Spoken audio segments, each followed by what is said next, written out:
आपका मर्द से अगर आएंगे वो खींच खींच मत ले जाओ तो जब तक पापा का बापे के साथ भेंट नहीं करेगा तब तक हम जेल नहीं जाएंगे क्यों कोई नहीं हुआ फादर मदर तो की बाबा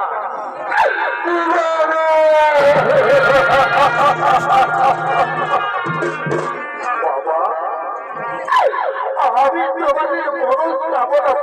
করতে পারলাম না বাবা ওই মেয়েটা নিজেদের মেয়েরা আমাকে বিশ্বাস করতে করে হাতের বাজারে বেঁধেছে বাবা আমি তোমাদের বড় সাবধান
আমার